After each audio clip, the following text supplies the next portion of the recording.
இந்த ஒபாமாவுடைய கான்செப்ட் எப்படிங்கம்மா இருக்காங்க? ஒபாமா வந்துட்டு கொஞ்சம் வந்ததுக்கு அப்புறம் இப்ப அவர் வந்து வரையில் நிறைய ப்ராமிஸ் பண்ணினாரு. நான் அதை ஃபிக்ஸ் பண்ணுவேன், இதை ஃபிக்ஸ் பண்ணுவேன் நிறைய ப்ராமிஸ் பண்ணி தான் வந்தார். எலெக்ட் பண்ணும்போது அவரால் முடிஞ்ச அளவு கொஞ்சம் கொஞ்சமா பண்ணிட்டு இருக்காரு. பட் ஆனா நிறைய வார்ல நிறைய மணி வந்து இந்த யுஎஸ்ஏ ஸ்பெண்ட் பண்ணதுனால கொஞ்சம் கொஞ்சமா தான் ஃபிக்ஸ் பண்ண முடியும். ஏன்னா 8 இயர்ஸா ஆப்கானிஸ்தானுக்கு வேற பணம் அனுப்புனாங்க, அப்புறம் ஈரான் ஈராக் அந்த வாரு அந்த மாதிரி நிறைய இதுல ஸ்பெண்ட் பண்ணிட்டாங்க மணியை. உடனே ஃபிக்ஸ் பண்ண முடியாது. இல்ல இப்ப அவரை வந்து அவர் மேல இருக்கக்கூடிய அட்மாஸ்பியர் அங்க எப்படிங்கம்மா? ஒரு காமன் அட்மாஸ்பியர். ஏன்னா முதல்ல அவர் வரும்போது ஒரு பெரிய பிரகாசமா இருந்தது. ஆமா, வரையில கொஞ்சம் ஹோப் நிறைய இருந்த மாதிரி இருந்துச்சு. இப்ப வந்து அவரால உடனே ஃபிக்ஸ் பண்ண முடியாதனால கொஞ்சம் கொஞ்ச நாளா ஆறதுனால கொஞ்சம் குறைஞ்சிருக்குன்னு தான் நான் சொல்வேன். ஹோப் அவர் மேல இருக்கிறது. அந்த எனர்ஜி குறைஞ்சிருக்கு. அந்த எனர்ஜி கொஞ்சம் குறைஞ்சிருக்கு கொஞ்சம். ஏன்னா இப்ப வேலை ரொம்ப பேருக்கு இல்லாம இருக்கு அமெரிக்கால இருக்கிறவங்களுக்கே வேலை இல்லாம இருக்கு. ஆனா இப்ப அவர் வந்து வெளியில கொஞ்சம் கொடுக்காம அமெரிக்கால உள்ள கம்பெனிகளுக்கே ஜாப் கொடுக்கறவங்களுக்கு கொஞ்சம் ப்ரமோஷன் கூட, இந்த டாக்ஸ் பெனிஃபிட்ஸ் எல்லாம் கொஞ்சம் கூட அமெரிக்கனுக்கே வேலை இங்க நிறைய பேருக்கு வேலை இல்லாம இருக்காங்க, கஷ்டப்படுறாங்க. ரிசெஷனா இருக்கு, கண்ட்ரியே ரிசெஷன்ல இருக்கு.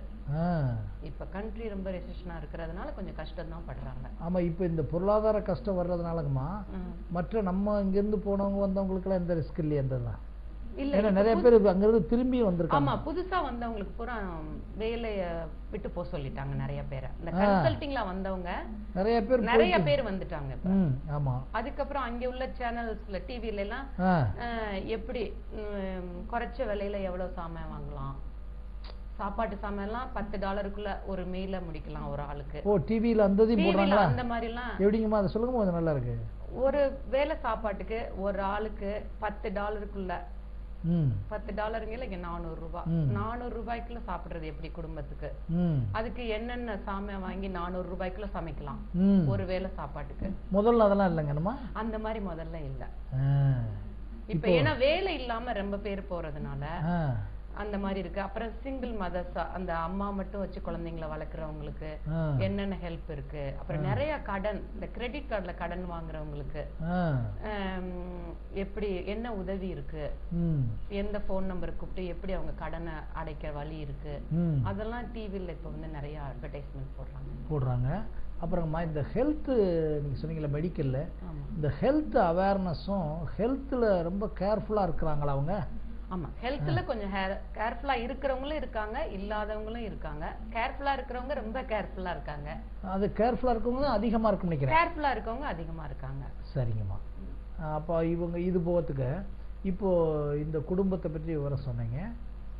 இந்த இப்போ உங்களுடைய சன், உங்களுடைய டாட்டர் இவங்கெல்லாம் இருக்காங்க இல்லைங்களா? உங்களுடைய உறவுகள்லாம் எப்படிங்கம்மா இருக்கு உங்க குழந்தைகளோட? எங்களுக்கு நான் வந்து சொல்லணும்னா, குழந்தைங்களை விட்டா எங்களுக்கு வேற யாரும் இல்ல, எங்களை விட்டா குழந்தைங்களுக்கு யாரும் கிடையாது. அப்புறம் மீதி எல்லாம் இல்ல, அதுல என்னன்னா இந்த குழந்தைகள் வந்து அந்த கலாச்சாரத்துல பாதிக்காம உங்களோட உறவோடே இருக்கிறதுக்கு நீங்க என்ன மோட்டிவேட் பண்ணியே வச்சிருக்கீங்கன்னு சொல்லலாம். நாங்க என்ன மோட்டிவேட் பண்றோம்னா, நம்ம ஃபேமிலி பத்தி முடிஞ்ச நேரத்துல நாங்க பேசுறது. அப்புறம் அவங்களுக்கு அது இரிட்டேட் ஆகாம இருக்கா? இரிட்டேட் ஆகல. அது இன்னும் நாங்க அந்த இங்க பண்ற மாதிரியே பொங்கல் தீபாவளி எல்லாம் வீட்டுல பண்றோம் இங்க இருக்க மாதிரியே. அப்புறம் என்னென்ன விஷயம் இல்ல அவங்களுக்கு அந்த அந்த கலாச்சாரமே நிறைய அதிகமாகாம இல்ல, அத வந்து அவங்க வந்து நம்ம அந்த விசேஷங்கள் எப்ப வருங்கிற எதிர்பார்ப்பு இருக்கு அவங்களுக்கு. அந்த எதிர்பார்ப்பை நாங்க உண்டு பண்றோம். அப்புறம் நம்ம இந்த ரெண்டையும் கம்பேர் பண்ணி சொல்றீங்க. ரெண்டுக்கும் என்ன இருக்குங்கிற கம்பாரிசனையும் சொல்றது. சரி, நம்ம இதுல இந்த மாதிரி இருக்கு, அவங்க இதுல இந்த மாதிரி இருக்கு. இது பண்ணுனா என்ன நடக்கும், அது அவங்களுடைய கல்ச்சரை ஃபாலோ பண்ணா என்ன நடக்கும் அப்படிங்கிறது ஒரு வயசு வரையில சின்ன பிள்ளையில இருக்கல கொஞ்சம் புரியாம இருந்துச்சு.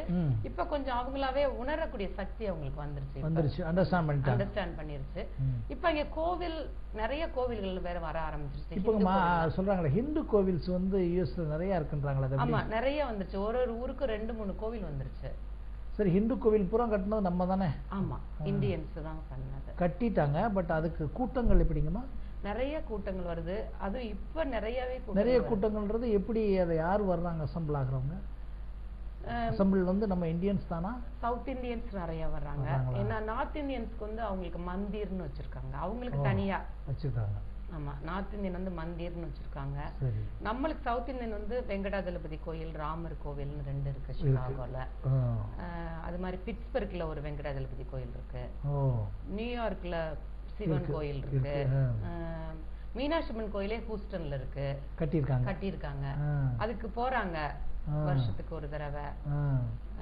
இவங்களுக்கு ஒரு ரிலாக்ஸேஷன் மாதிரி தானே அது. அந்த கோவில்ல வந்து நிறைய கிளாஸஸ் நடக்குது. Yoga class, music class, Hindi class, Tamil class, Sanskrit. இங்க இருந்து சில பேரை கூட்டிய சான்ஸ்கிரிட் கிளாஸ் நடக்குது. அதுல நம்ம பீப்புள் இன்வால்வ் ஆக பண்ணிக்கிறாங்க. நம்ம அங்க வேலை பாக்குறவங்களே, நம்ம இந்தியன்ஸே, பேரண்ட்ஸே அதுல ஒர்க் பண்ணி சொல்லி கொடுக்குறாங்க, ஒர்க் பண்றாங்க. அங்கேயே வந்து தமிழ் சங்கங்கள் நிறைய இருக்கு. ஒவ்வொரு ஊருக்கும் சிகாகோ தமிழ் சங்கம், ஒவ்வொரு ஊருக்கும் ஒவ்வொரு தமிழ் சங்கம். நீங்க எதுல இருக்கீங்களா? அதுல தமிழ் சங்கத்துக்கு போவோம். எந்த தமிழ் சங்கத்துல? சிகாகோ தமிழ் சங்கத்துக்கு. ஓஹோ, அங்க எவ்வளவு மெம்பர் இருப்பாங்கம்மா? ஏன்னா சில பேர் இங்க இருந்து கூட்டி கொண்டு போய் அங்க கொண்டு போய் நிறைய நிகழ்ச்சிகள்லாம் நடத்துறாங்க. சில சொற்பொழிவுகள் கூட நடத்துற மாதிரி இருக்கேன். ஆமா, இந்த சன் டிவில வர்ற சில பேர் கூட்டிட்டு போய் ராஜாலாம் வந்து பட்டிமன்றம்லாம் வச்சாங்க ஒரு தடவை. நான் அதுக்கு போகல. ஒரு தடவை என் பொண்ணு வந்து பேசுனா அதுல தமிழ் சங்கத்துல டான்ஸ் எல்லாம் ஆடுவாங்க. இப்ப இவங்க வந்து கூப்பிடுறாங்கல்லம்மா, அவங்க இவங்க வந்து இந்த சன் டிவி இதெல்லாம் பார்த்துட்டு செலக்ட் பண்றாங்களா?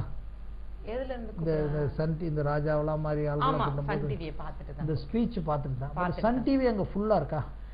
சன் டிவி வந்து இப்போ ஒரு 7-8 வருஷமா அங்க எல்லாம் வருது. சன் டிவி வருது, ஃபுல் டே வருதுங்கம்மா. ஹோல் டே வருது. 24 hours. ஓ, அந்த மாதிரியே வருதா?